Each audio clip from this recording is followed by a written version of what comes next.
Welcome back to the Fadecast, where we talk about sports with no filter. Today, me and Zach are going to go over a couple things. We got another mini game today. I think it's going to be about the NFL. We also have an NFL topic, just kind of talking about free agency a little bit, waivers coming up after OTAs and training camp. And then we're also going to be going over the MLB salary cap. That's being negotiated right now as we speak, and the new 3-2-1 lottery that just got introduced into the NBA. So I hope you guys enjoy all those topics. It is a little bit of a long one, but a lot of good topics going through, a lot of good talks between us. So I hope you guys enjoy it. If you do, just leave a like, comment, and subscribe. But anyways, let's get to the video. Zach, I was so locked in. I was already podcasting without the recording. Good thing you caught it now. Heck yeah, dude. Let's go. All right, Zach, we're back. Oh, we're back. We're locked in. NFL, MLB, NBA, all three leagues today. We got a mini game, at least just one for today. You haven't told me what it is, which is, I guess, is going to be the usual thing, which is fine. So I can not be prepared at all and do any research, which is cool for me. It kind of tests my knowledge, so I appreciate it. That's what we want. Heck yeah, dude. We're gonna start with the mini game NFL, and then we'll jump into MLB and NBA. I'm guessing. So Absolutely. And yeah, like Josh said, we're going to start with a mini game. And this mini game is you have $15 to spend to build your perfect quarterback. ooh, oh, perfect S- quarterback. Okay, Yes. so And so this it's is a not little building a different. team; it's building a player. Okay, okay. Exactly. You're building a player, and the five categories are arm strength, accuracy, mobility, improvising, and clutchness. I should have had my notepad ready for this. You said arm strength. Arm strength, accuracy, mobility, improvising, and clutchness. So we're going to Okay, start with okay. the arm strength. For $5, you can have prime Aaron Rodgers. For $4, you get Josh Allen. For Oh, $3, you get Dak Prescott. For $2, you get Brock Purdy. And for $1, Mac Jones. shoot, dude. All right. This is crazy. Oh man. The big thing with this Yeah, list is you have to figure out what do you prioritize the most in a QB? What do you right. value? Yeah, no, for sure, And dude. so what's more important to you? Oh man. Well, I would say give me the $4 for Josh Allen. Um, I would Okay. kind of think a little bit differently if this was including accuracy because I do feel like Oh, it does. Accuracy's right on here. next, but I'm saying if it was combined, I Oh, would definitely pick Aaron Rodgers. But Aaron yeah. Rodgers and Josh Allen are pretty close in my opinion in arm strength. So I'm gonna go ahead and stick with Josh Allen for $4 here. Yeah, so you pretty much just locked in that your quarterback can throw pretty much 70 yards in air. Exactly. Yep. So you have that going for your I don't know. QB. I don't need to go 80, but I'll go 70. I'll give you 70. Yep. All right, let's jump over the accuracy. For $5, you get prime Drew Brees. For $4, you get Peyton Manning. For Mm. $3, Tony Romo.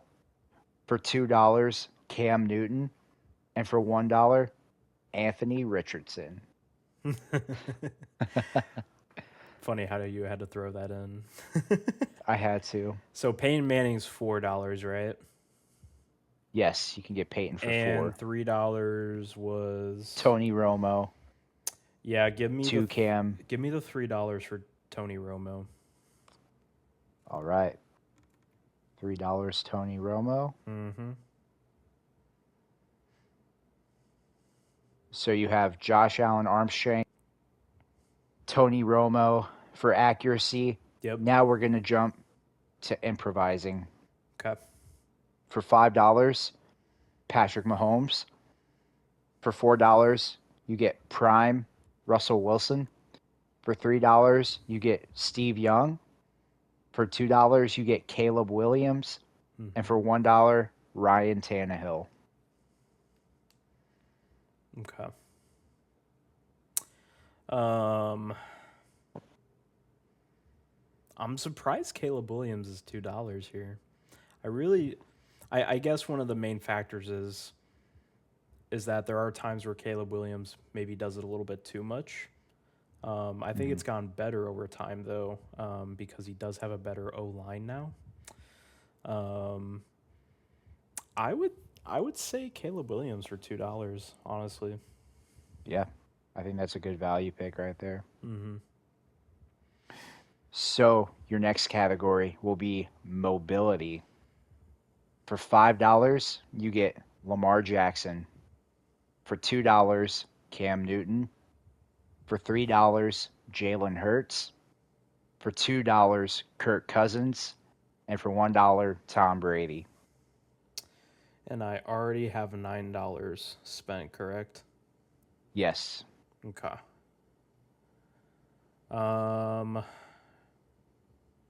Who was 3? 3 is Jalen Hurts. Okay. And who was 2 again? 2 is Kirk Cousins. And 1 is Tom Brady.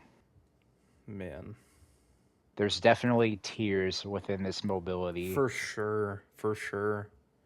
category. So, I would how much do you value a mobile QB? probably go with, you know what? I'm going to swing for the fences here. And I'm going to go $5 on Lamar Jackson. Wow. I know that's crazy. Lamar And I'm going to have for the $1 clutch. $5. But here's my thought process. If I'm going to have Josh Allen arm strength with, who did I get for accuracy for $4? So right now your current roster is arm strength, Josh Allen, accuracy, Tony Romo, improvising Caleb Williams, mobility, Lamar Jackson. Yeah, so my thought process is if I have those tools, and I think Tony Romo's underrated, like I said, I'm higher on Tony Romo, having those 3 factors mainly with decent enough improvising, I feel like as a quarterback, I will be so dominant that I won't have to be in a clutch situation as much. I will decimate the enemy team as much as I can for me to not even be in a clutch situation as most. Unless your team is buns, True. the team around But you. man, my stats are going to be insane. They will be. Yeah. However, your legacy is usually defined by how clutch you are. So I'm going to read off what you could have had. Okay. For $5, obviously, you would have had Tom Brady. For $4, Patrick Mahomes. For $3, Matthew Stafford. For $2, Blake Bortles. And your clutch gene for your perfect QB is no other than Nathan Peterman. Heck yeah. Congratulations. Thank you. Mr. 6 interceptions in 1 game. But was he in a clutch situation though? He has not shown me anything to say that he is clutch. Therefore, he is the $1 option. But that's what I'm saying. But so like Nathan Peterman did not have what I gave him. He didn't have Lamar Jackson's legs or Josh Allen's arm. So we'll actually never know. But part of the clutch factor is decision making. Yeah, all I'm And saying, he does not make good decisions. I'm making a different world where I'm like, I think the reason Nathan Peterman was Garbaje was because he knew he wasn't clutch because he wasn't as good. He was in his head. That's an That's pretty interesting much what I'm poll. saying, Zach. Isn't that true? Most people that aren't clutch, they're in their head, bro. They usually think they're pretty trash at the game. So that's if you're more Well, confident in some your people, the abilities. lights are just too bright. Yeah, and I think Anytime he majority of it stepped is on the field, he couldn't play. The lights were too bright. I don't know, yeah. but guys, comment down below if Nathan Peterman is clutch, because that's what we want to I know. mean, with that type of arm and legs, he better be. You know. What an interesting concept we just did there. All right, so Hey man, I that wanted to is mix it up. Josh's perfect QB, I wanted to mix and it I up. think Had to. facts.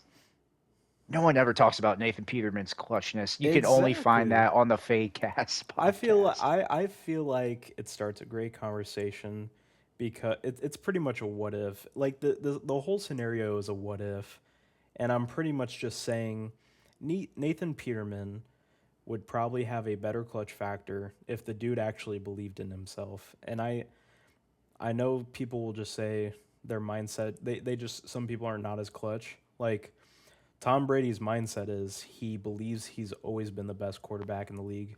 That's what makes him so great as he realizes that maybe his tools are not as good as everybody else, but he knows that he's the smartest and he'll beat you however way he needs to. It really just takes confidence in your ability. That's really all it takes to be clutch. Well, it's also like, can you convert a 4th and 7 down 5 points in the Super Bowl? Yeah. Can you be clutch And in it's that having way? that confidence. Yeah. Well, I It's mean, not you can be being Carson confident Beck. and still be bad. True. Some If guys you're just not have it. Some smart. guys are You really know what you should have talented done? You should have and aren't thrown clutch. you should have thrown IQ into one of it. IQ. Yeah, Yeah, I could have done that. because then that maybe would have offset it, but because I could have given him Tom Brady IQ and then be like, well, if he has Tom Brady's IQ, then that should be able to change his clutch factor. I could have made that argument, but it's I fine. don't know if It makes fun talent defines discourse. clutchness though, because I don't think talent defines clutchness because it's like Yeah.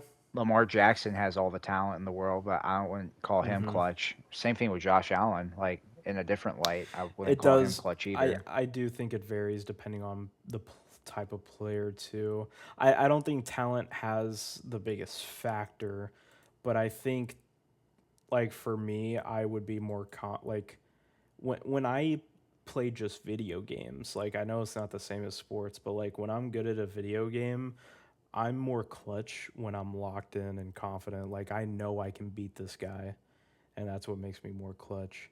I feel like that's kind of how it would work for some people, but everyone's different. Like it definitely varies. Yeah, I mean, confidence definitely helps. Hmm. It's like you're not going to be clutch if you think you're not going to make the play. Right. Like that's pretty much Because required. But that's where it's the like IQ comes into play because you have to be clutch and also smart at the same time to recognize what the defense is trying to do to you. So, exactly, and it's like all these guys have talent in the league, but can you display your talent when the moment calls for you to do so? I think some guys can do that and some guys just can't. I just think it's one of those hmm, things you either have it or you don't. that's why Tom But Brady would maybe, be the first one to tell you he played his best football at the age of 40 because he felt like he knew how to play the game because he played it for so long. yeah, and he was just so methodical too, even in all his fourth quarter comebacks. We're so used now to the flashiness of Yeah. like what Mahomes has done. Obviously, he's made spectacular plays throughout his career. Tom Brady, in a lot of his fourth quarter comebacks, it was just smooth and methodical, and I think that goes towards like IQ. And it was Instead of like, doing a I'll big take play, this he five would yard break out you. Yeah, every time. he would keep breaking your defense down and pretty much going after every hole that you had in your defense, and then he would make the big play. Yeah, what's the like death by 100 blows or something. Is that the saying? Exactly. Yep. It's basically that, He does what one Brady would do damage to every you. time. He hits you with one damage. And you Yep, think he you're gets good. XP on you You think until you're stopping him you're because done, he's getting like 2 to 3 yards. and you have no med kits left, so you can't Exactly. heal yourself, Yep. and then you die. 100%, dude. All right, Definitely so agree. if you're Nathan Peterman and you're listening to the podcast, please leave us a follow We love you. and send Josh a jersey or something because Yeah. he's a big fan. If you sign it, I'll love you. If you don't, well, unsubscribe. Please don't unsubscribe, Nathan Peterman. We love you. We need your Right. support. Anyway, Uh, so let's stick with the NFL topic, and I want to talk about this next wave of free agency coming. And when I say that, June 1st is actually a big time in the NFL. So it's interesting. Free agency starts in March every year. And I would say the majority of guys who are signed in free agency are guys obviously on the upward incline. And usually they're going into their second contract. So usually these guys are probably between the age of 24 to 29 ish, around there. And usually once you reach 30 in the NFL, that's when teams kind of are like, nah, fam, I don't want you. And that happens mhm. for a lot of guys. And so there's that factor into why there's so many talented free agents left. But also on the veterans end, a lot of these guys, they don't want to do OTAs. They don't even want to do training camp. So you'll see guys signing as soon as June 1st passes, and you'll see guys, because they don't have to do all these things. They don't need to. They know a lot of the playbooks and things like that, especially because a lot of coaches come from the same tree. So usually it's only the verbiage that's different. There's a lot of similarities and a Mhm. lot of different playbooks. And so there's a lot of factors into why we have such a great free agent list. And also, usually this is where teams get cap space from cuts or whatever that may cause. There's also trades that happen after June 1st. So it's honestly like a second wave of free agency. And honestly, this is where teams get bargain deals because of all the talent that's out there. And they're going to get it for 75 cents on the dollar. So this is where teams go who are trying to make that Super Bowl push, and they fill out the holes in their roster because now they're getting to see their teams play, all these young guys play. They see their left guard struggling, and they're like, oh no, we need to bring in someone. There's probably a veteran out there who can be a plug and play guy and who wants to go to a contending team, most likely. So I kind of wanted to go over some of the players that are available and maybe some landing spots where they might end up. So I'm going to name some players. You tell me any guy that sticks out to you. I'm just going to give you like 5 or 6 names, and you tell me whether or not you want to talk about them or not. So you got Russell Wilson, Joe Mixon, Najee Harris, Nick Chubb, Tyreek Hill. Do any of those names stand out to you? Can Do all those you names stand out? can you name them off again? I know there's Russell Wilson, Joe Mixon. Yeah, you got Najee Harris who's out Mm-hmm. there, Nick Chubb, Tyreek Hill. Yeah, So these Russell guys, Wilson in is their own rights, probably gonna get another like vet contract, like just a 1 year for a backup, most likely, depending on what quarterbacks are looking like on each team. He'll probably get a nice waiver for that. Joe Mixon, Najee. I'm gonna be honest with you. Um, I think they're both pretty much cooked at this point. They might get a deal. I don't think they're gonna make even a run to a starting back. Even maybe barely a backup running back, RB2 on the depth chart. Um, they'll definitely make some runs if someone gets hurt in training camp or during the season, but they're definitely not going to make the first or second on the depth chart for running back at this point. I think their careers are pretty much done and set. Um, the Nick Chubb, I would probably say he's also in the same. I mean, you saw last year. That's kind of what happened. Um, he was pretty much used for a while on the Texans until who did they start over him? Nick Chubb on the Texans. Is that what you're Yeah. saying? Mm-hmm. They He. had Woody Marks. Mm-hmm. That's who they started They playing had over him someone was else Woody in there. Marks. Yeah. Um, Damian Pierce was on that team. right. Damian Pierce started getting more. So like those two started getting more playing time over him as well. Um, I'm pretty much out on all three of the running backs. I think they're pretty much cooked at this point. Russell Wilson will probably get some backup play, um, especially if a quarterback gets hurt. He might even get some starting play in a game or two during the season. Never know who's going to get hurt.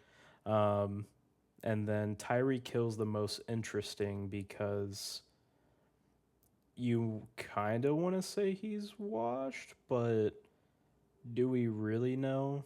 I mean, you're a Miami's Dolphin fan, so I feel like you would have more insight into knowing if he's Mm. still good or not. So I kind of want to go over these certain players. With Russell Wilson, Mm-hmm. I think teams have to weigh whether or not the extra stuff that comes with him, which sounds surprising, but I think there is I know what you're extra that saying. you have to worry about with him. Yeah, I get what you're Is trying to that say. worth it for a backup spot? And I think for his scenario, I think it's probably best for him to wait to see what happens during training camp and even into the preseason. If some QB gets hurt and misses 6 weeks or something, Mm-hmm. like what happens if Josh Allen gets hurt from the Bills and is not going to be playing until week 8? I'm talking to my agent and I'm like, get me in Buffalo right now. I can play there. You're going to be on a winning team. I don't see the upside at all of Russell Wilson going to a team like the Jets because I saw reports that the Jets put an offer earlier this offseason for Really? him. I don't think that makes sense for either Was side, to be that frank. before the signing of Gino? I don't know exactly when it I was. feel like it had to be They because might I have gone mean, for both. I They yeah, might have. I would think so. It's kind of weird to me that if they would do that after the signing of Geno Smith, you know. Um, Yeah. but yeah, dude, I totally agree with that. Like, I think he would probably get moved in on probably like a team that's like in win now mode. You know, it's kind of like a scenario like if the Bengals lost Joe Burrow again, well, they're probably signing Russell Wilson, right? So, Yes. because And they're always in win the now. QB market is pretty dry right Mm-hmm. now. And I think Russell Wilson is probably the only legitimate guy where you could say, I'm comfortable enough to play him for a short period of time until my starter comes back healthy.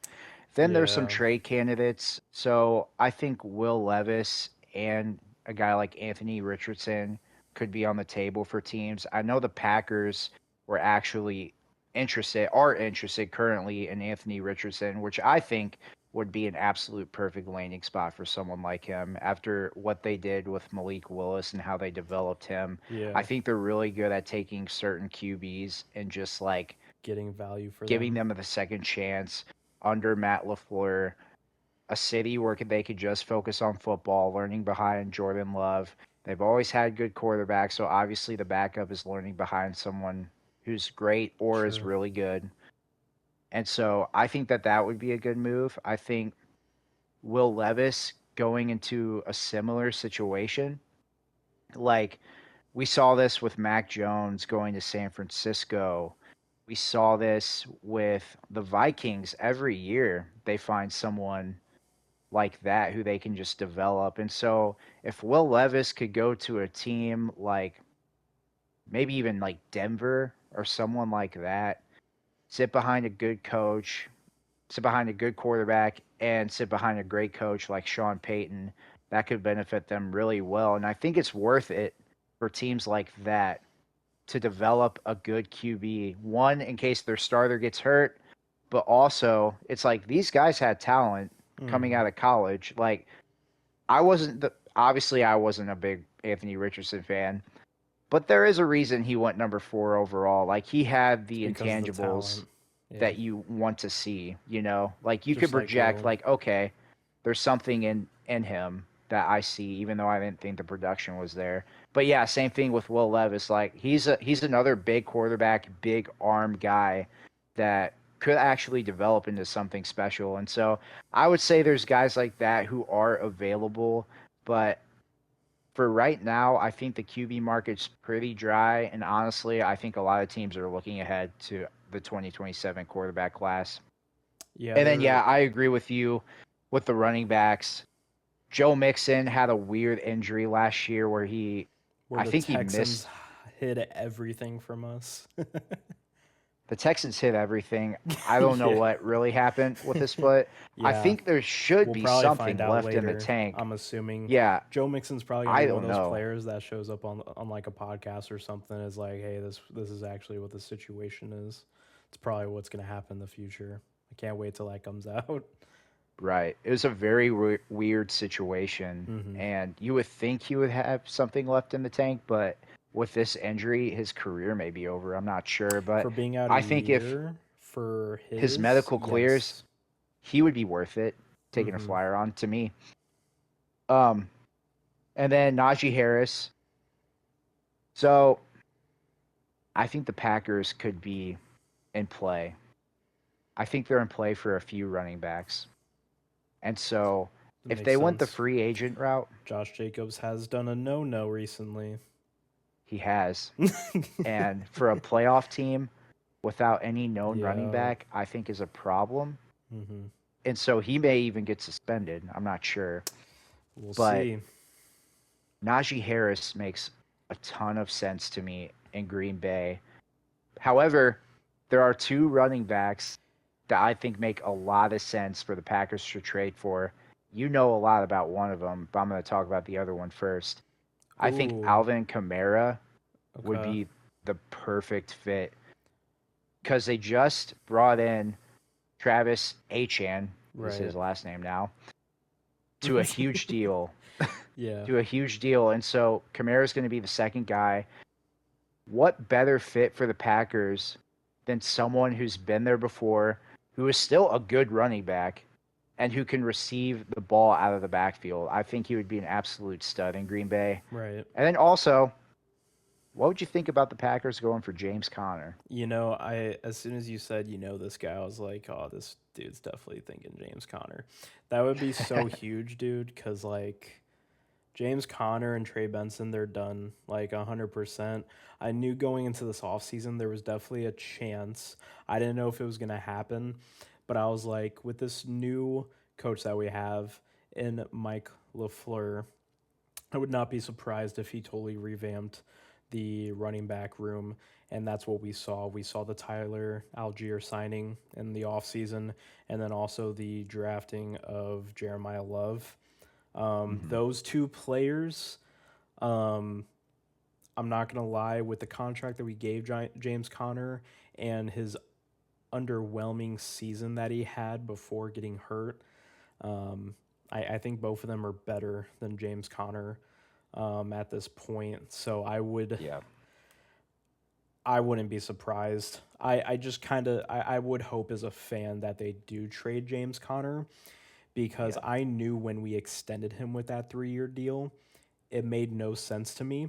I thought we would maybe sign him on one more like a 1 year waiver or something, maybe like 10 like a higher deal for 1 year, um, but I'm assuming in those talks, James Conner probably did want more than 1 year, which most people would when you're that much older. You want a little bit more security because James Conner, let's be real, he probably already knew that he doesn't have much time left as a running back with his age. So he was trying to probably bank in as much money as he could before he could leave, right? And it worked out for him. Now it's the scenario where it's like, well, we have this dude on this 3 year extension. We have two better running backs than him. It makes no sense to keep him. If we can somehow get him off the team onto someone that needs a running back, that would be ideal. It just kind of sucks that we are gonna give up him probably for like it's probably gonna be like a sixth round pick, um, when the Packers call. So Yeah, you would think the Packers are probably at least interested I think in the the Packers Arizona running could be back room. desperate, but my thing is the Packers are probably going to be so much better at negotiating too, because even though they might be desperate, they're not going to act desperate because they can just be like, oh, okay, well, if you're not going to give us a sixth round pick, um, this other team will give us a sixth round pick. So, Yeah. or well, they'll take our sixth round pick. So, Yeah, I wouldn't be surprised with a pick swap or anything. And they may go after Trey Benson and maybe the other running back. It really just depends on what the Packers are looking yeah, for. But let's go to the wide receivers. So we talked a little bit about Tyreek, and I think people are very quick to forget how dominant Tyreek Hill is. And I mm-hmm. understand there's a couple things going against Tyreek. For one, he's on the wrong side of 30. Two, he had a very, very gruesome leg injury. And three, Yeah, it dude, might be the biggest reason is the distraction of Tyreek Hill. locker room What cancer. team can keep up with that distraction if you're a winning team? However, is that distraction worth potential top 10 wide receiver production? For most teams, no. But I think a reunion with Kansas City would make the most sense for Tyreek, and the Yeah. Chiefs need someone like Tyreek Hill Especially again. with Rasheed Rice again also doing a recent no. Yes, It's another, I think we're starting to see some some domino effects here, guys. exactly. I think we're And seeing some guys doing some no-nos, so it's starting to have these teams possibly make some calls. absolutely. And Tyreek, he already knows the city. Obviously, he loves Mahomes. He loves the city of Kansas Mhm. City, and he would be a very good fit and would probably go there on a very cheap discount. And so I would be shocked, honestly, if Tyreek did not go to the Chiefs. That makes the most sense to Can me. finish his And career I there would too. finish his career and retire a Chief there. Makes so much sense. Mhm. And so the Chiefs could get a really bargain deal right before the season starts. There's also Stephon Diggs and Debo Samuel out there. Right. Two names who these three guys 5 years ago, we would be like, oh my goodness, these guys are available. Everyone's going to throw all their money at them. Obviously, they're all kind of regressing. I will say, Stephon Diggs, though, had a fantastic year last year. I was surprised the Patriots cut him. And he was actually a leader Well, in there that was a locker reason room. why they cut him though. And I don't really understand that reason. Uh, I don't. legal stuff. His It Cardi B seemed like situation, yeah, the baby daddy thing, yeah, it's a whole I thing. actually don't know Um, much about that. he went to court because one of his, if I know correctly, one of his other baby mamas pretty much said that he was abusive, I guess physically abusive. Went to court for it, and Mm, turns out he was pled not guilty. okay. So the Okay. Patriots That makes pretty sense. much did release him for no reason. The Patriots pretty much just assumed, and they, I guess, didn't want all that bad press towards their team. So that's I was very that's the only thing I curious can why think they of is did bad that. press. So, Yeah, because which is that funny, was Robert the Kraft of all Patriots' top people. weapon. Robert Yeah. Kraft of all people. Plus, they've also had Tom Brady and Rob, who have also had pretty bad press. But I mean, I guess I they've mean, they never signed had that. Antonio Brown as Oh, well well, yeah, that before too. Yeah, for one game, I mm, think it was. yeah, it was. But hey, to each his own, right? Exactly. And so, yeah, Stephon Diggs, he is still a very talented receiver that's out there. And he proved that he's not even really declining. He's still pretty much Stephon Diggs. So I think he would be a great grab for any Dude, team. I wrote the Raiders down as a team I to think watch out Debo for. still has some game in him. I was shocked last season too. I thought Debo Samuel actually played pretty good for majority of the season. He kind of slowed down in the last several games, but I thought he played pretty well, in my opinion.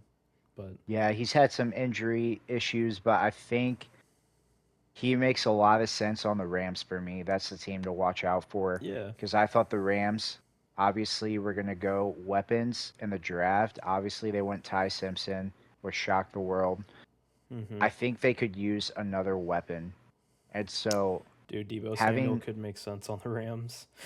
having Puka, Yeah, Devontae Adams, that'd and be then huge. Debo in the slot would be devious. I That think would that be would be great devious. for the Rams Super I Bowl I would push. cry. I'll go through the tight ends very quickly because the tight end group isn't as strong. You have Jonnu Smith is still out there, Yep. Darren Waller, and I wrote Taysom Hill too. And I hmm wrote Jonnu Smith going to the Patriots would make a lot of sense to me. Giving Drake May another receiving weapon. He's already been in New England. He's had a relationship with Vrabel. That makes too much sense. Darren Waller. He's back, baby. He's either retiring or he's going to the Vikings. hmm And the reason I say that is because last year, Darren Waller was on John Gruden's podcast, and he said, there's only two people I would come out of retirement for. I would come out of retirement for John Gruden if he ever got a head coaching job, and I would hmm come out to play Makes again sense. if I played for Frank Smith, who was the Dolphins' offensive coordinator last year, who is now with Minnesota. Ah, So I think the only way Darren Waller plays is if he goes to Minnesota, and if not, he's going to retire. But Darren Waller had a fantastic year last year when he was on the field. it was He had shocking, some bro. injuries, but he was an absolute menace in the red zone and would hmm be a huge weapon for Minnesota, So who weird, already bro. has a stacked weapons room. I mean, they have Yeah. Justin Jefferson, they have Jordan Addison, they signed Jawan Jennings, TJ Hawkinson.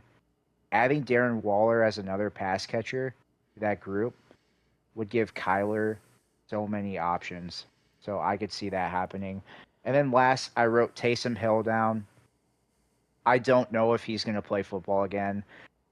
I think he would be really fun on the Bears just because of what Ben Johnson has done with, he is so good at play calling and involving the like crazy plays, and I think that he would be a fun gadget for his offense. Yeah. And so I won't go through all the offensive linemen, but here are some names that are still out there: Kevin Zeitler, Joel Batonio, Makai Becton, Taylor Decker, James Daniels. These guys are all starting caliber offensive linemen, and these guys will probably all be signed soon because 100%. They're just trying the to get league them is on a thirsty for discount. linemen. Yep. Exactly. The league is thirsty for There's linemen. There's there's not a good nothing more amount of valuable linemen. than getting decent or good linemen on decent contracts or even lower. Like it's Hmm. practically a steal at this point because any great or good offensive lineman right now is a premium in the NFL for sure. I mean, the Exactly. Bears have so much money built into their O line right now. It's insane, but it makes sense because if you want to win a Super Bowl, this is one of the biggest things to success. I mean, we've seen it many times. I mean, even just the Eagles very recently with their super stacked O line that they had, with Saquon Barkley and Jalen Hurts behind. I mean, dude, you just can't do anything. Like it's just a wall. Exactly. Yeah, I mean, I think Super Bowls are won in the trenches, and you can get some really good linemen this late in the hmm offseason. Good vets too. So, exactly. Great vets. They've been there before. They know what they're doing. Defensive linemen who are still out there. You got Joey Bosa, Cameron Jordan, Davion Clowney, David Anyamata, and I'll throw in two linebackers, Bobby Okereke and Bobby Wagner. hmm All those guys are still out there. Dude, Any of those stick out to you, Josh? super shocked by what Joey Bosa was able to do last year. And Bob Wagner too, dude. Kind of surprised he still had some left in the tank. I mean, I'm just shocked. I honestly thought, Joey Bosa needs to go to San Francisco. It has to Oh, happen. dude. Why are you It trying to has to hurt my happen. division? You want people to go to the Rams. People want to go It to the makes so 49ers. much sense. I'm sorry. Team You're up with your brother. The Oh 49ers man. need defensive line help. He's going to play for a Super Bowl contender. Yeah. Yeah, it makes a lot of I get sense. what you're And Nick saying. Bosa's still I just don't want to recovering. hear it. Well, luckily he's not the same player he was, but he's definitely a great He rotational was player. more productive this past season than he had in his last year with the Chargers. The last year he had with the Chargers was so bad. I thought, dude, like fell off a cliff so bad that I thought he was cooked. Like I thought he was gonna have one more year with the Bills and then just be done Mhm. after that. But he had a decent enough year, dude, to where he could definitely pull off another 1 year deal for sure. When he's on the field, he can play. It's just a matter of staying on the field That's a is the part of story it. for him. Yeah. And a lot of these But the guys, to be last year with the fair. Chargers, he was able to stay on the field he wasn't hurt as much as other years, but he was able to stay on the field pretty well, and he just didn't produce well. Yes, I agree with that. And Well, so that's why he's earlier on the when I was Rams. talking about guys who may be holding out because they don't want to go through OTAs, they don't want to go through training camp, they're old, they know how to play the game, they're going to wait till the last minute. I have a good feeling that that's the story for Cameron Jordan because I don't see how you can be so productive for so long and still be unemployed. So I have a good feeling that he's probably waiting. He I is love how very you old say at this that. point. Yeah. Yeah, he's very old at this point, but Mm-hmm. he can play football. And so I wrote down Cameron Jordan to the Bears. Makes a lot of sense to me. Bears need D line help. Yeah. He's going to be playing for a team that made the playoffs. Cameron Jordan hasn't had many seasons where he could legitimately say, "We're going to be a good team." Mm-hmm. He rode with the Saints for a long time. He He could have hopped did, out of there and part so of that was fast, but he because stuck dude was with getting them. paid. Dude was getting paid.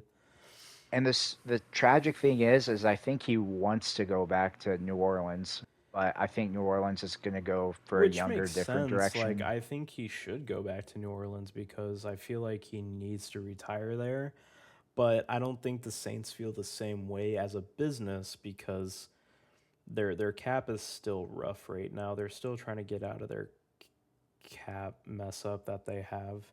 Hmm. So bringing back Cam Jordan on even just a 1 year waiver, like I think they're already still over their salary cap, so I don't think they can even give him even close to what he made last year. I mean, last year he made about what 6 million.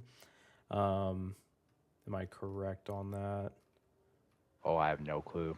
Yeah, he made 6 million.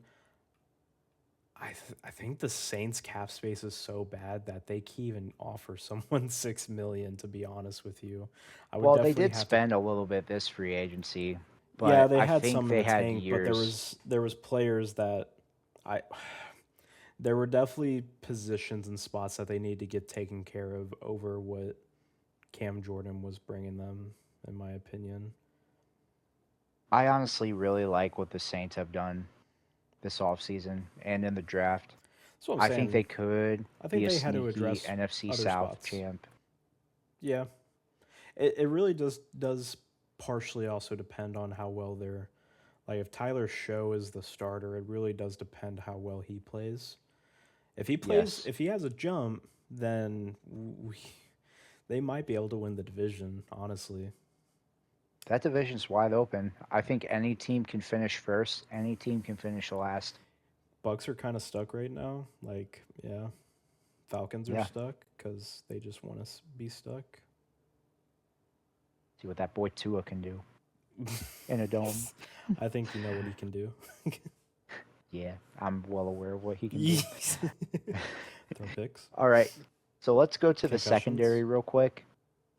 I'm Stop. sorry, low blow. Whoops. Ugh, you're giving me PTSD. I'm Okay. sorry. Let's go to the secondary. Here are some names that are out there. Marshawn Lattimore, Kenny Moore, Trevon Diggs, Razul Douglas, Jimmy Ward, Harrison Smith, and Jabril Peppers. Mm-hmm. To me, the headliner of that group is honestly Kenny Moore Yeah. because I think the league is also very desperate for slot corners because there's not a lot of true slot corners anymore. Dude, I And didn't think they Kenny have an Moore had important really role. that bad of a year last year either. I like Kenny Moore a lot.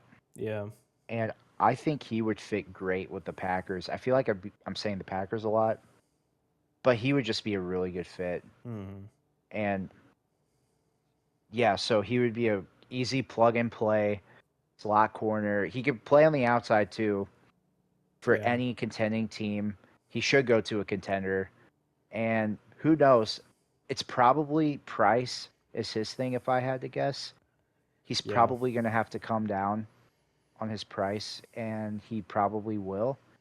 Maybe he could do a 1 year prove it deal and reset his market, even though he has nothing to prove, but just to get maybe one more bigger contract of a 2 year deal or something like that. And then you have Marshawn Lattimore, who a couple years ago was probably a top 5 corner. Mm-hmm. Maybe struggled a little bit last year, but I think he's got more in the tank. He's kind of a dog. So The only reason to people were me, talking about him a lot this past season, was because he was a corner that was making 19.5 million. I think that's a he big was part of it. overpaid for sure. Yeah, that's how it goes, man. When you're overpaid at the position that, especially with the play plus what you're getting paid plus position you're playing, people are just gonna start overrating you. And I didn't think he was Yeah. like terrible, but he wasn't at his $19.5 million contract. He wasn't playing at that level, so I think that's why he was getting a lot of hate. This man has Baltimore Raven written all over Oh him. boy, To they me, do that need a makes corner though. They so do, much sense. 100%. I'm with it. Also, I want to talk a little bit about Razul Douglas because he played for the Dolphins last year, and the Dolphins were a pretty miserable team. And the Dolphins signed Razul Douglas late in the season. Razul thought he was worth X amount of dollars. He wasn't getting that anywhere. He's already on the wrong side of 30. Mm-hmm. He took a deal to where he would be able to start with a team, even though it wasn't the best team. He would have preferred to go to a contender, but obviously that wasn't happening last year. He really showed up for the Dolphins. He was their best corner by far. He's proved it pretty much every stop with Green Bay, with Buffalo, now with Miami. And any team looking to add a corner, Razul Douglas is a very good option, and I have him going to Minnesota. I think he could do very good things with Brian Flores' defense. He's a great man corner. He can play zone. He's smart. He's instinctive, and that would be a Sure. great fit for his team. And so for the safeties, Harrison Smith just feels like a Buffalo Bill. Just smart IQ player, very Mm-hmm. talented, was with the Vikings for years and years. And the Bills need secondary help. I think that's still one of their biggest weaknesses. And so adding a smart veteran into that group, who I think still has some talent left in him, and if the Bills are trying to make a Super Bowl run, you need players like that. Yeah, dude. So Harrison Smith to the Bills makes a lot of sense. But let me run through real quick some trade guys that I think could be traded. We don't have to spend too much time on this, Mm-hmm. but AJ Brown, Definitely. you'll be interested in this one. I think Josh Sweat Yep. could be traded. I mean, he's already requested a trade, so I would not be surprised. Yep. Jordan Brooks from Miami. We already talked about Alvin Kamara. Mm-hmm. Brandon Ayuk, I think, won't get traded. I think he'll actually get cut, and he feels like a commander to me. I'll Because of keep the going. salary. Yeah, and he doesn't want to be there, and he's a distraction Which in really San sucks. Francisco. That dead cap's gonna suck.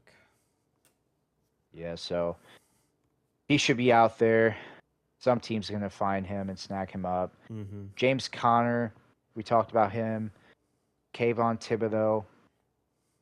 We talked about Will Levis and Anthony Richardson. I think Keon Coleman could be on the move, as well as Cole Sure. Kmet.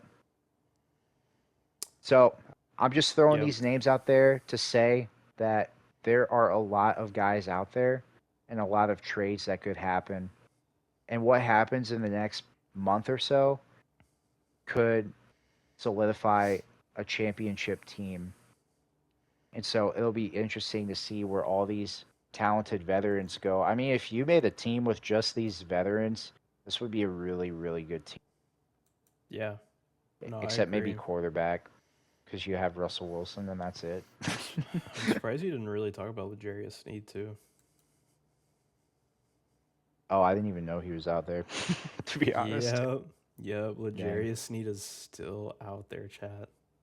He scares me a bit because the Chiefs are so good at developing corners, and then they go somewhere else and get paid a bunch, and then they just like fall off a cliff. Guys, there's a chance that the Chiefs might pick him back up. I'm just Uh, saying. maybe. They did get Mansour Delane in the draft, so Yeah, he's that is probably going to be true. a stud. He'll probably be like Darrell Or Revis 2.0, how they develop I hate that corners. I was saying this earlier, but he could just go to the Rams, join up with his old running mate Legit. Trent Oh, McDuffie. and they also, what's his name? Jalen Watson. I think they got him Hmm. too. Another Chiefs So I'm just corner. saying, pretty much, if Snead goes to the Rams, I'm gonna be even more scared for my life because The Rams are just recreating I know Snead the was Chiefs overpaid. secondary. Yep, exactly. And if you pair him with McDuffie, dude, I mean, I don't think Snead will get back to his prime, what he was doing with the Chiefs, but I think he'll play pretty well if he's next to McDuffie again, honestly. Just because, like, I don't know, once you get back with old running mates, you kind of just like everything just clicks back into gear. Like it's like old times, you know. The Um, boys. yeah, exactly, dude. It's like you never left type of thing. It's just different logo, different team, you know. Same thing though, you know. Different team. That's all it Yep. is. But I will say like the reason I brought him up, dude, Chiefs people it was kind of hit or miss, but dude, the Chiefs smart on them for letting Snead walk, dude. 100%. Like I remember some people kind of being mad about it. I'm glad the Chiefs didn't. That would have been really bad, especially with the position that they're in now, dude. That him getting paid 19 million on a bad Chiefs team now, just yeah, that I would have forgot what they sucked. got in the trade though. 'Cause it was a trade, Right? Titans and Chiefs, but I Was it forgot like a what sign they. and trade, or did they? No, they already No, signed it was just a Snead. trade. Snead was already So making that, right?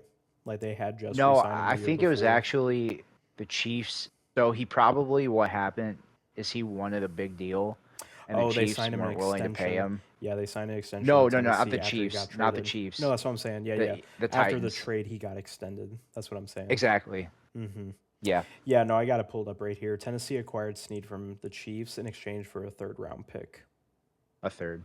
and a swap of seventh rounders. So they got a seventh round pick and a third round pick from Tennessee. Mainly a third round pick though. They just Yeah, swapped seventh picks, but a third rounder in the 2025. Titans really lost that trade. They paid a Third rounder. maybe an That's kind of overrated rough. corner and paid all that money, and then yeah, and they traded a third rounder. Well, So who did they draft? Chiefs do good business moves. They drafted Ashton Gillott, defensive end, Louisville. Oh, Ashton Gillette. Yep, Yeah, Gillette. Yep. he's a solid rotational guy. So Yeah, if he becomes he's still something, then young. they really did win. Yeah, he's Yeah. still 23 though. Well, so that's NFL free agency up to date. Some of the big names and certain trade targets, but there has been some interesting news in other sports. Josh, you want to take it? Dude, It's crazy that we got both of these today because like it kind of inspired you to get on to talk with me today. Oh, we had to talk. Yeah, for sure. I mean, the MLB thing is kind of one thing, but like when you hear the NBA news of them changing the draft lottery again, that's another thing, Hmm. right? It just keeps stacking, which in itself, I think the MLB introducing a salary cap is interesting in itself. I mean, having both of those things is it is major, dude, at the end of the day. Like these two things really do affect the league at hand and what we're looking at in the future. I mean, with the MLB first off, Yeah, let's do that first. introducing a salary cap. Um, Fun fact, I don't know if I told you this, Zach. Maybe I did before. Um, but if you did not know, here's a fun little story. I was working one day, had a guy come in. I helped him upgrade his phone and stuff. Um, and this dude was one of the vice presidents of Rapsodo. Do you know what Rapsodo is? No, I Raps don't. Rapsodo is a system used for baseball and golf where it measures the distance of the ball. So like if you're hitting the ball, it can measure like how far it goes. So like feet, um, bat speed, um, all that stuff. It pretty much just measures how far you hit the ball and yeah, how fast it It's goes. just like a different version of like a golf like It thing. does golf too. Yeah, so it measures how far the golf ball goes, how hard you Hmm. hit it, stuff like that. It also for baseball it measures pitching too. It's not just hitting, it's also pitching too, so it can measure how fast you're throwing the ball. It can also go by location and your movement on the ball when you're throwing like a slider, stuff like that. Um, Hmm. it's like the number one system to use right now. They're actually partnered with a lot of MLB teams that use their system. Um, but anyways, yeah, I was talking to the guy, and he meets with the MLB like every year, especially like beginning of the season. Like he has to be in those meetings with teams and stuff when they're doing like CBA talks and stuff like that. Because they're not just partnered with teams; they're also partnered with the MLB. So there's a lot of talks that go into that. Um, but he warned me that the MLB was definitely going to be going into a lockout. He was pretty much 100% certain. He said if it was not going to be the season coming up, which is right now, it's going to be the one after. It's probably going to be the one after because we were talking about it, and he said the MLB is definitely going to be going to lockout because they are going to be introducing a salary cap at some point. And that's what happened today, dude. They finally pulled the trigger in the middle of the season. Um, they went in their meetings for the CBA with the Major League Baseball Players Association. They all sat down and went over with a salary cap. Just to go over it real quick, um, the salary cap and salary floor would be introduced in 2027. So, actually, going into next year, the salary cap is going to be capped at $245 million, and the salary floor would be 171 million. So, that means um, the salary floor teams would have to at least pay 171 million or more so they don't get penalized. It's the same in any league, especially for the NBA right now. They have penalties if you don't meet a certain cap threshold of spending. Um, and the reason they do that um, is because it's a good way to make sure that the owners are actually spending money and investing into these sports teams. Because that's one of the issues we have in the MLB is we have owners like with the Rockies where they own the team, but they're not investing back into the team and spending money towards the team. It's just kind of one of those things where it's like the owner just it's more of like a side business than more something that they actually take very serious.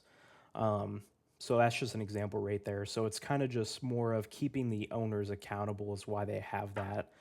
Um, and currently, fun fact, if they were to introduce the 245 million cap, these are teams that would have to find a way to cut down their payroll or I'm guessing the MLB would probably have to give these teams a exception until the contracts are done because it's going to be kind of hard to cut the payroll down with these teams. So if they have the cap at 245 million, we have teams like the Mets who are over. They're at 334 million. Yankees 291 million. Dodgers 300 million. Deferred. Dodgers get close to 400 million, by the way.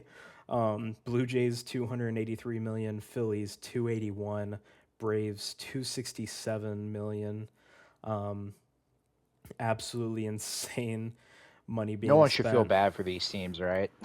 No, Besides their especially, own fans. especially the Mets because the Mets are actually doing horrible this year, and they have the highest payroll besides the Dodgers. So That's actually hilarious. yeah, so anyone that makes the argument, which I'll talk about later, about oh well the Rockies just don't spend enough money, so it's more their fault. It's not like the players or like the teams. It's more on the ownership that's not spending money, and it's like eh, you could still spend a lot of money and suck, so it Hmm. doesn't really matter. But um, teams that are under the floor right now, this is a like record high. Um, People that are under the $171 million floor, we have the Marlins, the Guardians, White Sox, Nationals, Athletics, Cardinals, Rays, Pirates, Twins, Rockies, Brewers, Reds, Royals, Mariners, and Orioles. That is 15 teams I just named off. By the way, that is half of the MLB that is under the floor. Um, so just keep that in Dang. mind. And fun fact, there are already a few teams that are already within the payroll range that they're showing. Um, Angels, Rangers, D backs, Red Sox, Giants, Tigers, Padres, Cubs, and Astros, they are like on the brink of hitting the cap. So there's pretty much Wow. like half of the league that's over or at the cap, pretty much. And then the other half is under the floor that they want to set a standard for. So is the lockdown, would that come from the owners or is that like a player led thing? So, fun fact if some people don't know the history of it, let me give you guys a history lesson. In 1994 was the biggest lockout in MLB history. It is still known as the worst lockout, maybe in sports history, besides the NHL lockout that was also in the 90s. And fun fact if you don't really watch the NHL, another history lesson, guess why it was one of the worst lockouts ever? Can you guess, Zach? Guess what they were arguing over? This is the 90s. Yep, salary cap. Bro, I was actually trying to Isn't think that of something. crazy? So if you guys get what I'm trying to say here, Yeah. um, the worst lockouts in the 90s with the NHL and MLB have been salary caps. Um, Luckily, the NHL owner, not owner, commissioner, who is still commissioner to this day, he became a new commissioner in the 90s. One of the first things he did in his first year or two, he was implementing a salary cap right off the bat because he realized that the NHL was going to die or not survive as time went on because people were getting massively overpaid and players were getting also underpaid at the same time. So, as commissioner, automatically he implemented a salary cap. Um, he had the NHL locked out to the point where they'd even play a season, Zach. So, but they Dang. finally budged because the players weren't getting paid. He held out because he knew that this was better for the NHL and its survival. And as time's going on, the NHL is growing very well. If they ever get a crazy TV deal, it might rival NBA and the maybe NFL, but it'll definitely rival the NBA for sure if they can ever get a crazy TV deal, because that's really what keeps the NHL from being behind them is TV deals right now. Um, So just keep that in mind. But the MLB did not budge. I mean, they did budge. The MLB commissioner at the time um, did not keep with the salary cap, and the Players Association was able to win out and keep how everything is up until now. Um, so pretty much, we're probably gonna have another lockout. Um, I'm just hoping we have a newer commissioner in the MLB for a couple years now. I'm hoping this time around he's able to stick to it. I'm not gonna lie, being a fan, if we have to hold out a whole season just to get the players to agree to this, I'm totally for it. Um, I'm mad that Waste they another didn't. year of Jordan Walker's prime. Yeah, dude, but at the end of the day, Just kidding. dude, one season means the rest of our lives is how I see it. It's for the betterment of the sport at the end of the day. Um, the MLB cannot keep doing this. They just can't. Realistically, without the salary cap and the floor, like I explained before, if we're not going to get teams that are going to compete and have owners that actually care about their teams, then we just have a dying sport. We have teams at the bottom that aren't spending enough money because their owners are not wanting to pay more, um, because they're not as deep into the sport as other owners. Um, so that means we just need to get better owners in the league. Um, and then we have other teams that are spending outrageous money and deferring money later on so that they can, like the Dodgers, go on their championship spree. I mean, it's getting out of hand where it's just getting abused. It's not creating a good culture between ownership and players. Um, the only reason the players are going to fight against it is because they do make more money in this current payroll. Players like Paul Skeens, Tarek Skubal, these are best pitchers in the league. They are going to get paid millions upon millions of dollars for what they do. And if this salary cap goes into play, they will lose they will lose so much money. And I can understand their standpoint of that. That sucks. But at the end of the day, got to put the money to the side at this point. They will still get paid millions of dollars, just not as much as they would. Um, which at that point they're just being greedy. So if they do go into a lockout and it's a player, if it's the players causing the lockout once again, um, it's just the continuation of greed at the end of the day. And I'm gonna go with the salary cap all day because the sport of baseball is more important to me than players being greedy for not wanting to make a 200 $300 million contract or more over their career. I get they want the security, but at the end of the day, they won't have security if the game is not around anymore.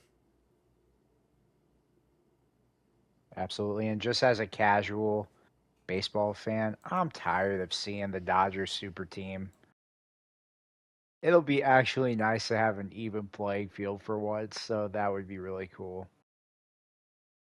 Dude, it just makes sense. Like I I don't care what's gonna happen, dude, if we go into a lockout.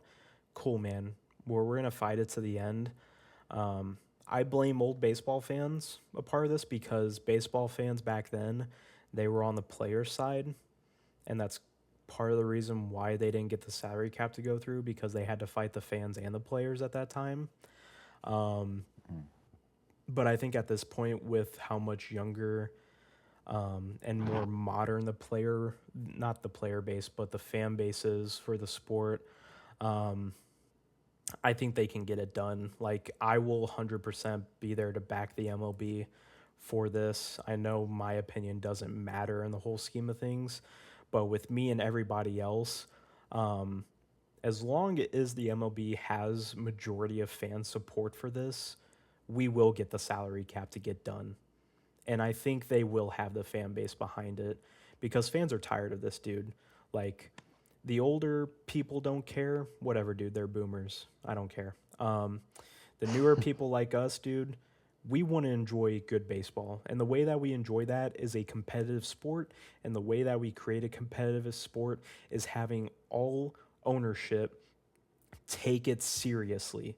And all ownership is not, because they know that there's no floor. They don't have to pay these players. Players are going to get paid going to the Dodgers. Um, like people arguing and saying that, well, these owners just don't pay enough. Well, why would I? If I know that the Dodgers are going to spend $400 million and get every best player at almost every single best position, why would I even try? And even if I do Yeah. try, I'm wasting my talks. People don't realize the reality of things. Why am I gonna waste talking to Kyle Tucker in free agency, which he signed with the Dodgers? Why would I waste talking to him about a big contract when it's pretty much already set in stone that he's gonna go to the Dodgers? Like it's not really about the money anymore. He just wants to go and win a ring. So Yeah, absolutely. it just doesn't make sense, man. I I'm excited. Get the salary cap in there. There's no reason not to have it. Should have been done a while ago, but we need to get it done now. Otherwise, I don't know if the MLB can continue to be in the position it's in. Yeah, I mean it's got to happen, and I think if they do, it'll actually there'll be more people watching just because everyone knows. Oh, it's going to be the Dodgers, Dude, Yankees at the top as usual. Cool. All the good free agents are going to go there. All the guys from Japan coming up. Who are they going to go to? The Yankees, the Dodgers, yeah, the Cubs, people are gonna because be they can more afford excited to them. hop on MLB The Show and do rebuilds. Like And that's what really matters. exactly, dude. Like everything's connected, dude. Like everything has a point of it, and salary cap is a big point. So,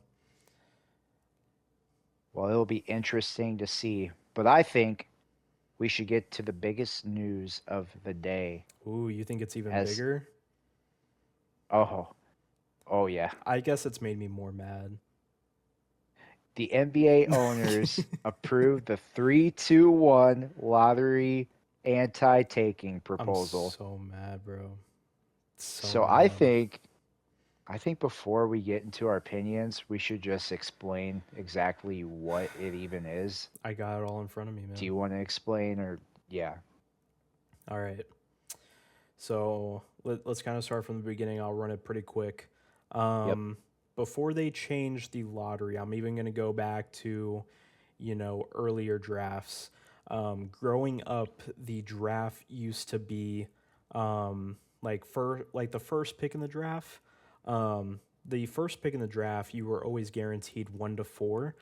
Um, so if you were like worst team in the league, you had first odds at 25%. Second was 21.5, third 17.7%, fourth pick 35.8%. So your best odds was you either get the first pick in the draft or the fourth. And then there's also odds you might get the second or third, but you would never drop out of the top four. So you were at least always guaranteed a top four pick. Second worst team guaranteed top five. Third worst guaranteed top six, and so on and so forth, top seven, and then it just goes funnels down from there. Um, but typically, the top five teams had majority of the best odds of getting top five picks usually. Um, that's why a lot of drafts in the past, you didn't really see a lot of teams move up. If a team ever did move up in a major way, like from 11 to top three, that was incredible. The odds it's super low back then. So there's more value to you being top three or top five pick because you will have a more guarantee of getting a top pick. Um, with the newer lottery that we've had recently, they flatten the odds. So you have your first, second, and third pick where they have the 14% chance of getting the first pick. Um, 13.4% for the second pick, 12.7% for getting the third, fourth pick, 12%. And then they changed it for the first pick. You only have a chance of dropping from 1 to 5 instead of 1 to 4, but you have an increased odds of dropping to the fifth pick with a 47.9% chance. Part of the reason why they did this was to get rid of tanking entirely, which to me personally, tanking is kind of a part of the sport in any sport. I don't think you can really get rid of tanking, but I think you can mitigate it. To me, flattening the odds makes it worse, and we'll kind of get into that. I had a problem with this lottery aspect though, because even if you look at odds, like I've talked to Zach several times about this. I think even if you have the 10th pick, if I'm looking here correctly, 6.3, 9.9. Yeah, so like if you have the 10th pick in this lottery system, the current one that we're going to have for this last draft, which we already had the lottery. But if I have the 10th pick, I have a 13.9% chance of getting a top 4 pick. I have as good of a chance of getting a top 4 pick as the top 3 teams have of getting the first pick in the draft. And my argument there is that's the reason why the NBA has had even more increased of teams tanking, because I even looked at the standings before we hopped on the pod here. There were 10 teams this year that tanked, that I believe that tanked. That the league believes tank too. Yes. And if we're going by 10 teams tanked, if my math is correct, 10th pick, you have as good as a chance of getting the first pick as the top 3 teams. 10 teams tanked. So these teams realize, oh, I could play good for a certain amount of the season, but by the time I get to the trade deadline or past the NBA Cup, then we can start to tank and veer off, because I don't even have to be a 4th or 5th worst team now. I could be the 8th, 9th, or 10th worst team in the NBA, and I still have a really decent shot of getting a top 3 pick in the draft, top 4 pick in the draft. So with that being said, we now have the 3-2-1 lottery. I will say before I go into it, I actually really appreciate these 2 new rules. If you get a top, I believe if you get a top 5 pick in 2 consecutive years, Yes. you cannot get a top 5 pick after that. 3 consecutive. I think it's 2 consecutive, and then when you go into the third draft, there's no way for you to get it on the third year. Oh, I thought it was. Yeah, it's the same thing, right? We're thinking, yeah. Okay. Just Yeah. yeah. So if you get a top 5 pick in 2 back-to-back years, the third Right. year you're instantly out of the top 5, no matter what. That's a good rule. I actually like that. I think that rule alone actually stops tanking, or at least lowers the amount of tanking. Like I think that one rule is that incredible to have. I know Funny enough, Yeah, go ahead. I think that rule is to prevent what the Spurs did. I don't think the league wants to see Sure. teams get like Wemby, Castle, and Dylan Harper. 100%, dude. They don't want you doing the same exact thing as the Spurs. And so, yeah, go ahead. Yeah, dude, I agree. They added another rule that's kind of in comparison with that, but I think that rule alone literally fixes it. Like, I actually like that, because that's so fair. Like, if I go to I don't like mind that. if I go to the Hornets and I'm like, hey, you guys get 2 top 5 picks, you guys draft your guys, now you go figure it out. Like, we gotta stop babying teams, and us, acting like, oh, well, they're not figuring it out, so we're going to give them another top 5 pick. Like, no, they need to draft their 2 guys and figure it out. If it doesn't work out, then guess what? That's how it goes, man. That's sports. Trade the guys, get back to the drawing board, move on. Um, 3-2-1 lottery, dude. The worst thing they could have done was flatten the odds more. I mean, it's now just fully out of hand. Um, Keep in mind, they flattened it even worse. If you are the like 3 worst teams in the NBA, you have a 5.4% chance at getting the first pick in the draft, just the first. Um, they're combining the statistic of the first, second, and third pick. Though that combined is 16%. So you have a 16% chance of getting a top 3 pick out of those 3 teams. If you they now extended it. The lottery used to be 14, it's now 16. If you make the play-in and lose out of, those 2 teams that lose at the end there, so 15 and 16, they are now included in the draft lottery. They have a 8% chance to make top 3. Insane. 8%. They have a better chance than the worst team in the NBA of getting the first pick in the draft. And they made the play-in. That's crazy. They have a 15% chance at a top 5 pick. They literally have about the same amount of chance of getting a top 5 pick as a bottom 3 team does for a top 3 pick. So if I'm the So Miami Heat, I'm going to the play-in every year still. They've been to the play-in 4 straight years. I'm going for 2 more after that because I might get 2 top 5 picks back to back. yeah. So I think how it like the lottery balls are divvied up. I'm pretty sure there's 37 lottery balls. The top 3 picks get 2 balls each, and then 4 through 10 gets 3 balls, and then 10 through 14 gets 2 balls, and the 2 losers of the 7th and 8th seed gets 1 ball. And I hate how I keep saying ball. That just keeps sounding weird. But anyway. So I'm pretty sure, is this right? The top 3 have the same odds as teams 10 through 14? Yep.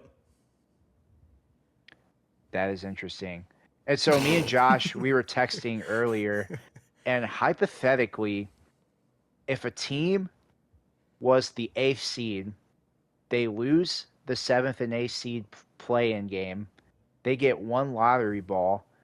But if they win and make it to the playoffs, they could hypothetically have a chance at the number 1 overall pick and win the finals.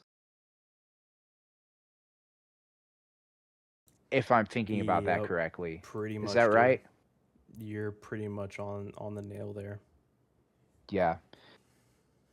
So it's very interesting. I think, like, to your point with the flattening, That's literally like it's if the wild. Hornets, like if they had those rules this year, the Hornets would actually have a reality of getting AJ, like a really big reality of actually would have getting him in the lottery. So the Hornets would have had the same odds as the top 3 Pretty much. to get the first pick. Yep. Yeah. And so, to your point with the flattening, it is strange how the 4th and the 10th team have the exact same odds. I will say the only thing that I do kind of like about it is if you are the 6th or the 7th worst team and you're kind of stuck to where it's like you're not going to be bad enough anymore to get into the top 3 to be a Mm-hmm. top 3 worst record, and you're not going to make it to the top 11, there's incentive to just win games because it doesn't matter. Who cares if you finish 10th instead of 6th? That part I do enjoy about it. what I'm interested about is like how will this affect the buyout market? I'm curious because usually like buyout guys will obviously go to contending teams, but like if someone gets bought out and you're like one of the bottom 3 teams, do you go to the buyout market and be like, "Hey, like can you get me 20 points a night and you can be the guy?" Like I don't know. I'm curious if like that changes anything with that. Yeah, I could see that.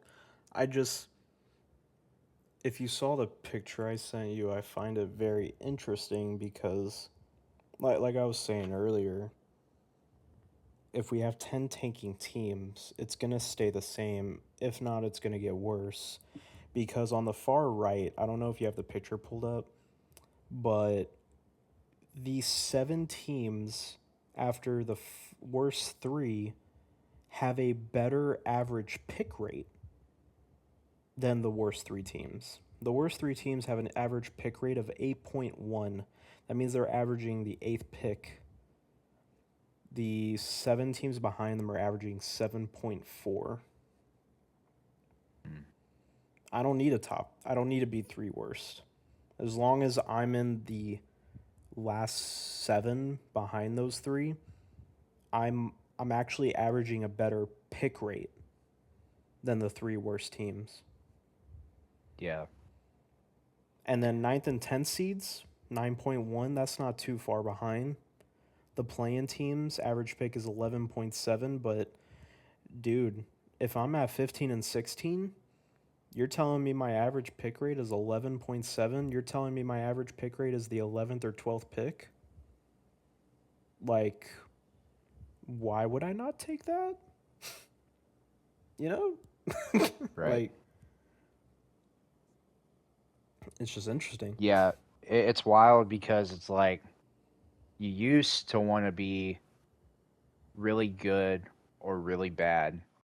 Like it was a bad thing to be stuck in the middle, but now it's like for at least the next 3 years, you either want to be really good or really mid, and that's it.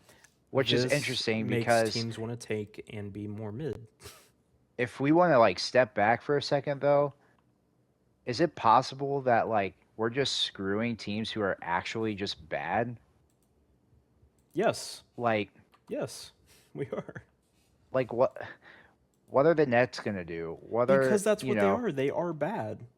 What do you, they're bad and they're like getting punished for like being bad. And how we do can they stop being bad if they listen, can't get these listen. picks? We can say that the Spurs tanked for Wemby. Okay, sure, whatever.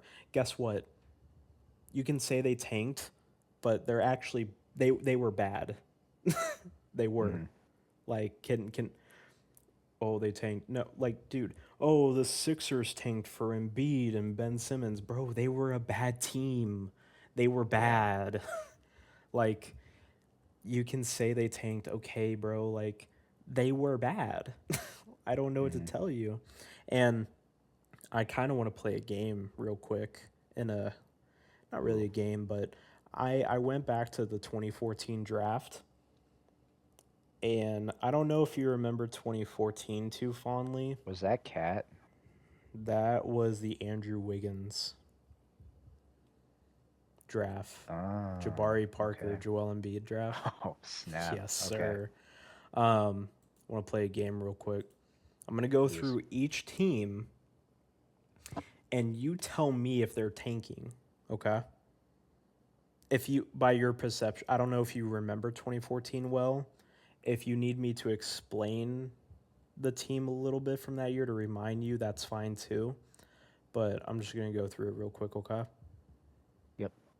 We have first pick Cleveland Cavaliers, Andrew Wiggins. Tanking?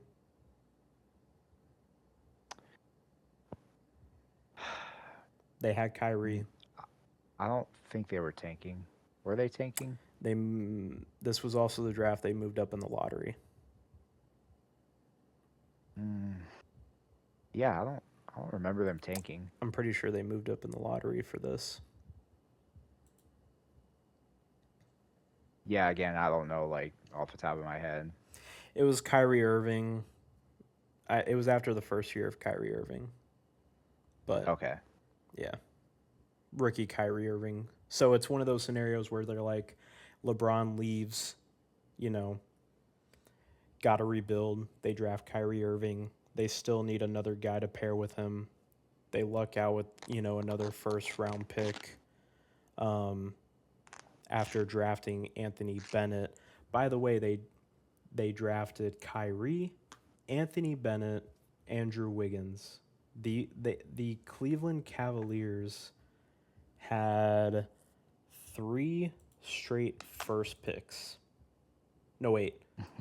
3 out of 4. It was Kyrie, Anthony Davis, and then Anthony Bennett and Andrew Wiggins. So with the new rule, they Jeez. actually would have been fine because they had Kyrie for the first time. They didn't have the first pick after that.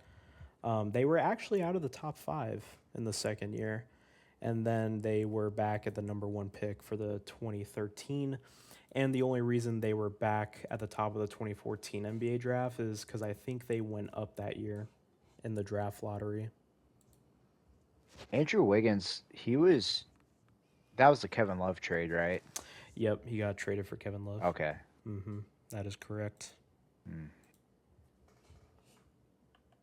Yeah, that's crazy. What were the other ones in that draft class? It was Jabari Parker. So Cavs, Jabari Parker. Bucks were yeah. next, second pick. Dude, I don't remember anything about that team. It was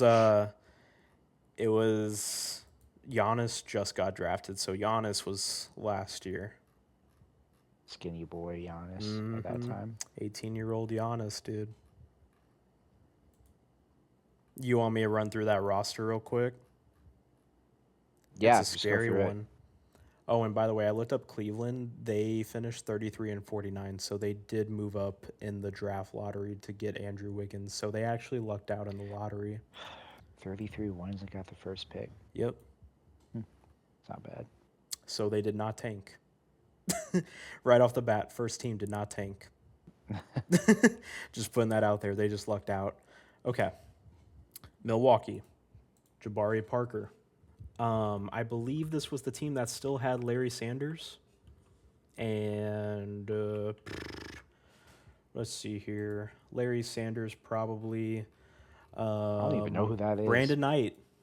Brandon Knight was their Brandon top. Knight. Yep, Brandon Knight, their top scorer, averaged 18 points per game.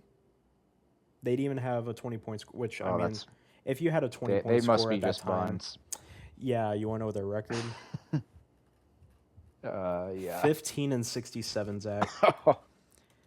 So is that a bad team or a tanking team? That's a garbage team. Yeah, they had Brandon Knight, Ramon Sessions, and O.J. Mayo. I think they drafted their savior that year. Ersan Ilyasova was their starting power forward. Wow. Larry Sanders was still the starting center with Zaza Pachulia as their backup center. Dude, that's Chad, insane. I think this is a bad team. I don't think they're tanking. I think they needed Jabari. Yep. Yeah, consensus. Jeez. Third pick, Joel Embiid, 76ers.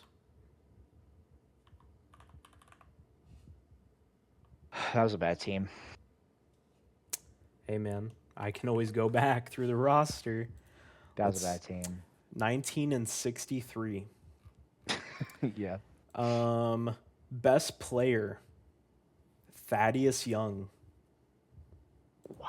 18 points per game. Evan Turner, second best, Celtics legend, Hey. 17 a game. This My was guy. this was the Michael Carter Williams Rookie of the Year. Oh, Tony Roten, That's Spencer stud. Hawes. Zach, they had 23 players on the roster. bro, I'm dead. Their best player was Thaddeus Young. Evan Turner, Michael Carter Williams. I think this is a bad team. Yeah. Aaron Gordon, fourth pick. Magic.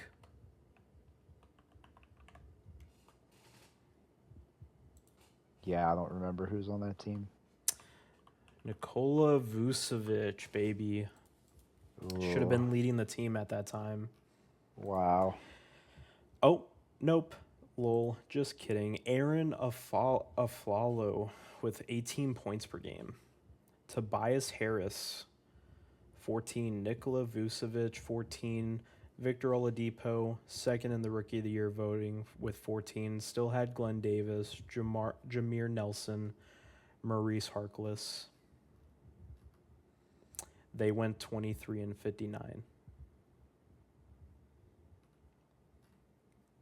Yeah, not a good team. They had a mid offensive. Actually, dude, they were the 29th worst offense in the league. They were the second worst offense in the league. They had a mid defense, which, looking at the numbers here, makes a lot of sense. And I'll Dang, just man. stop at Dante, man. Dante from Utah. Dante Exum, baby. He can't shoot.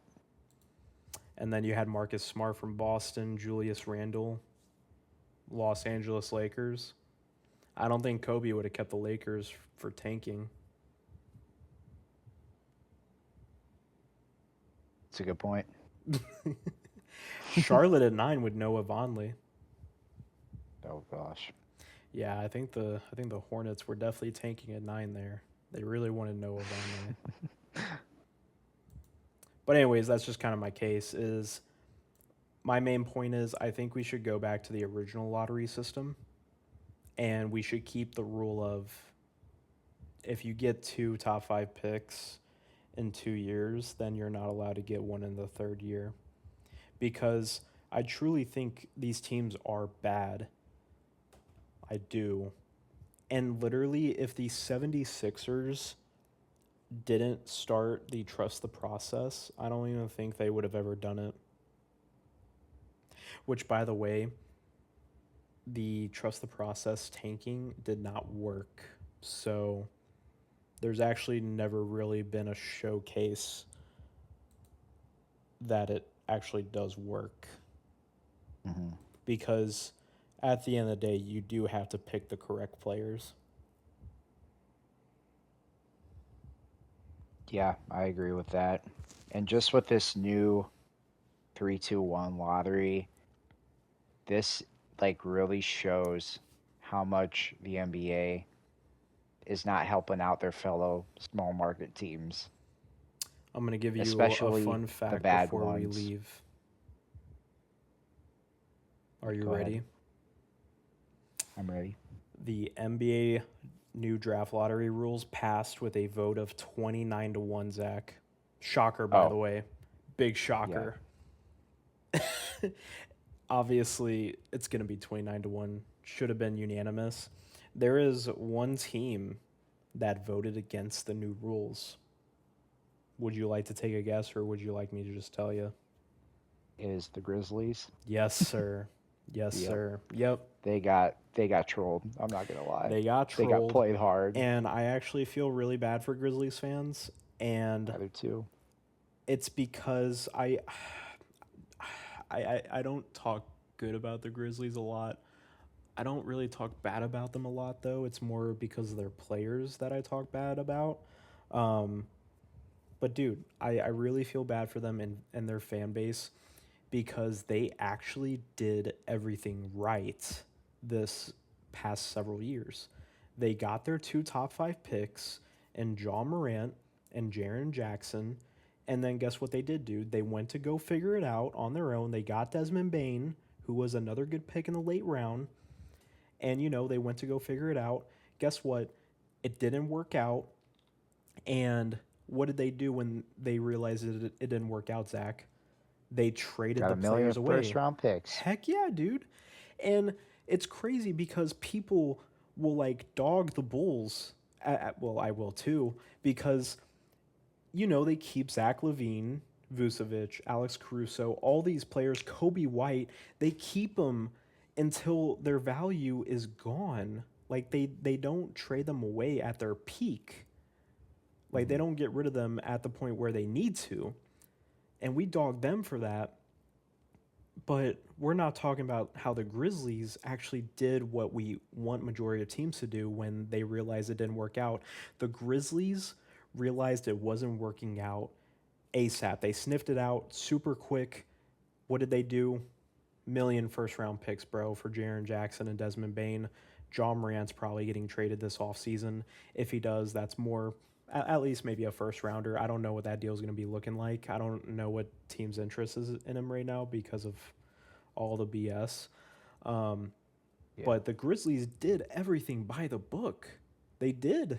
They did everything I would want my franchise to do if the scenario doesn't work out, which in sports happens majority of the time. You do have to have some luck to hit on those picks and go win a championship. And they didn't hit. So what do? They restart. They're going to rebuild.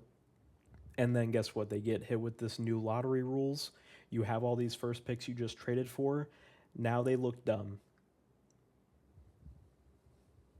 Yeah, it's just totally not fair for them. Like they thought this because it was like they got the lesser of the three picks, which was the Mm-hmm. Jazz pick, and obviously since the Jazz have already had two top five picks, Yep. now basically they have a top five protected pick, which honestly screws the Grizzlies. And it's interesting now because the whole thing almost seems like it's trying to prevent like what the Spurs did, and maybe to a lesser extent what the Thunder did. The problem is if you're not gonna let the Grizzlies have that pick, like this rule is gonna apply for the Spurs and especially the Thunder Mm-hmm. coming up because they have pick swaps in the first round to where like in the It future actually helps the Thunder more. it's gonna help them. And Yes. so literally you're giving the Thunder a better chance at still getting top Yes, three dude. picks. Yes. Or the first pick, I should Yep. say. It actually helps the Spurs and the Thunder out more. Yeah. If So anything. they're the biggest winners And of the this whole Thunder, thing. whether you like the Thunder or not, they actually built their team right because they didn't Mhm. draft Shea. They traded for him. They drafted Jalen Williams outside of the top five. They got Chet at 2. So they actually own their top 3 players that they have on their team right now. Only one of them is a top 5 pick, and that guy they Mhm. drafted. Jalen Williams was later on. Shea was traded for Paul George. They literally built the team all textbook. And for them doing that, that's great. But with how good their team is and the fact that they might win another championship this year, we're now going to make it to where the picks that they have for these teams that are really mid in between the 10th to 16th, dude, there's a chance they can make a top 3 or top 5 pick now. Mhm. There's a It's realistic wild. chance. It's And so scary. I'm curious how this changes the landscape of unprotected picks because now those are going to be Dude. so much more valuable. So if you're a team and you know that you're going to get 45 plus wins, that you're pretty confident that you have a championship team, you should be pretty okay sending away unprotected picks because of how valuable they 100%. are now. Mm-hmm. And I think this will cause other teams to maybe Way more be a protections. little more worried about sending picks from 2030 and beyond Mm-hmm. That because Rudy like Gobert once trade ain't gonna happen, bro. With all yeah, and those like picks, once it's not gonna happen. these 3 years are up, no one knows the value of those first round picks anymore cuz who knows what the league's going to do, Mm-hmm. after. So maybe these first round picks will be a lot better in the 2030s and maybe they'll look a lot worse. Like you just don't know anymore. So I think teams will shy away from that in a sense. I think another crazy thing about this is so you have obviously now the lottery is pick 1 through 16 and now in the second round they're reversing that order. So if you Yo, have the 16th yo, pick in the first round, you're going to have the first pick in the second round. yo. We And didn't it's talk just going to about go in that. reverse order. Mm-hmm. The league is building teams to be mid. You're getting Yeah, rewarded for being mid between the fence team. Chicago, be happy, man. All that years of Chicago, being mid, guess what? It paid off. This your is your time is moment. here. No, literally, this is it. You You were built for finally did it, this. We already Chicago. talked about the Heat. Like, guys, And this is your time to the shine. main two things I have to leave us on is if you don't believe that this is bad for the league, again, it was almost unanimous, 29-1. Teams voting for anti-tanking rules that you think, if I was vote, why would I vote yes for a rule that hurts me? Mhm. By this vote, I'm going by 29 teams voted, let's do it because they realize this actually helps them. Yep. At the end of the day, dude, these are greedy owners. These are billionaires. Like, they want to win. Let's stop the cap here. They voted yes because they know they're going to abuse the system even more now. We're going to go from 10 tanking teams, and this is the last point. We're going to go from 10 to potentially 12 or 14. It's going to happen. We're going to have Mhm. teams purposefully lose their play-in games so they get that 15th and 16th pick and move up.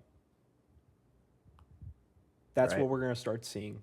And we're going to be back on this podcast in a year or two and be talking about, wow, I just watched the Miami Heat lose in the playoffs by 40 so they can get that pick. And they'll move up into the top 5 and get whoever. The only thing it's preventing is just like outright tanking. Now it's just finding the sweet spots for teams, and they're going to know how to exploit that. I will say it will be pretty funny to watch like the bottom three teams like play their hearts out at the end of the year. Mm-hmm. Imagine the third worst team and the fourth worst team playing like in the last game of the season, Yep. same They're going to play record or their hearts out. whatever. Like that's going to be an all-out war. Yep. So that's actually pretty funny. Oh, well, Um, that'll be exciting, but as like a fan of that franchise, it's going to hurt my soul. Like, if I'm a fan of, like, I don't know, like the Pelicans, like, we're mhm. cooked. Which the Pelicans did it to themselves, but still, like, I realize we're cooked. If I'm a fan of the and, Kings, we're cooked. and Adam Silver, he's got more power. So Yeah, shout out to him it's for his world, also and we're saying just the living in official. it. Yeah, shout out to him talking about there's no flopping problem too today. Love to see that. And that's honestly what all the fans really care about. Yeah, this dude is more worried about tanking issues than the players flopping and the refs being more accountable. That's, Hmm. oh, the officiating is great. It's amazing. It's like, all right, dude, whatever. I don't I don't know what else to do. He's so concerned with a problem that's not as big of a problem as Yep. what people actually worry about your playoff Mhm. product. Yep. That's what you should worry about. He's That's worried what people about are watching. teams building dynasties, Hmm. but not teams abusing foul calls. That's cool. That's awesome. So this new